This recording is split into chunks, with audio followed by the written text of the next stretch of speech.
back and thank you so much for staying with Morning Express. Right now we shift focus to the county of Nairobi, which recently launched the county-wide disaster management feeding program as one of the intervention measures to COVID-19 pandemic that is currently ravaging the world.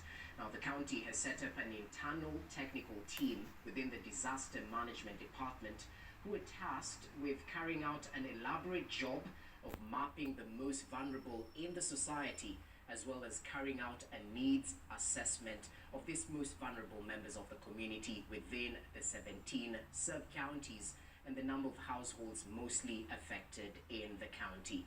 Now, the county identified roughly 127,500 vulnerable households that are in need of support, and we'll definitely take a look at this. Just listen in.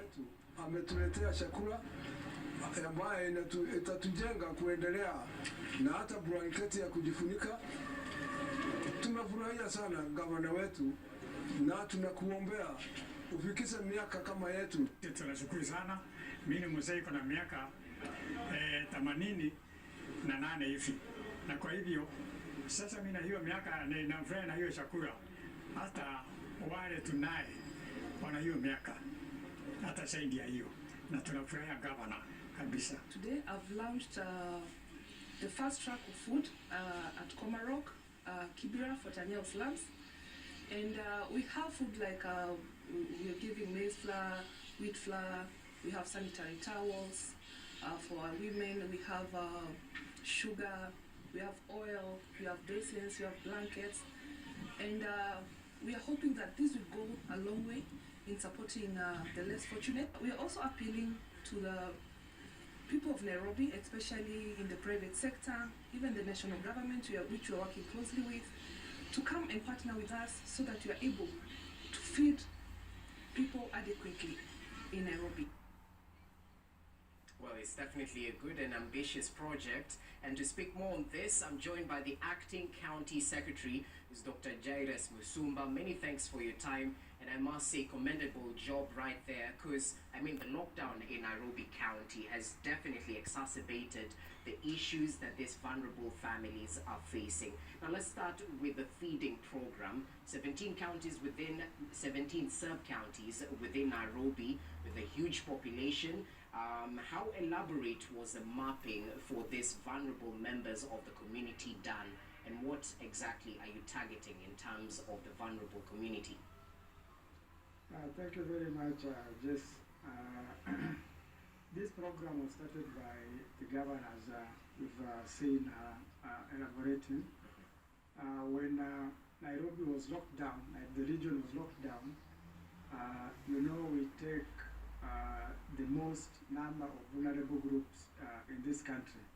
Many people do not know that Nairobi has the largest number of vulnerable people. So when the governor saw that we had so many people who are having problems, we partnered with the national government for purposes of getting the numbers of the vulnerable groups. So the national government, Kenya Red Cross, and us, the county government, went out there and did a survey whereby we found out that we have so many people, the numbers that you've mentioned, but because we are unable, we are not possibly able to take care of all these people. That's why we have decided to take a smaller number. But as the governor said, we are appealing to all the stakeholders, all the people who want to come and help us in this noble cause. We want to go to all the wards, all the 85 wards, to make sure that the very vulnerable, the people who cannot be able to get food, if we do not give them, they are able at least to get some food to survive. Okay, I'd like specifics, if you don't mind. How many households are set to benefit from this particular program? And even as you give us that, the progress so far, because it was launched like a couple of days ago, 2 days ago, if I'm not wrong. What progress has been done so far with this food program? Thank you. As you had mentioned, we had identified 127,500 vulnerable households. Okay. But we are starting with 25,500 of these households. But as I said, we would appeal to whomever is able to come and help us so that we can be able to cover as many people as possible. At the moment, we have been able to do, I think up to now, we have been able to do about 30 of the wards, because we are taking direct to the wards. We are dealing with the ward, with the MCS, the ward representatives. So our team goes to the ward, and now because the ward representatives understand the area better than us, and we don't want people to come and congregate because of the health protocols. So what we are doing, we are taking this food to the households themselves. So we are taking them to the people themselves. They don't come to us, we take them to them.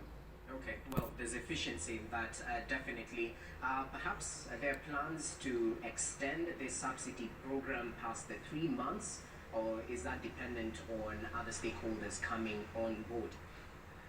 Actually, we have already written to many stakeholders to come and help us in this process. Okay. One of them, which being the National Minister of Devolution and ASAL, and actually they have already promised that they are going to support this program. And as I've said, we are still appealing, whoever is out there listening to me, our people have a problem, please come and help us. We want them at least to have to be able to counter this problem. Okay, that's well noted and quite commendable, actually, the county government going out of its way to actually help these vulnerable families. Let's shift focus quite a bit.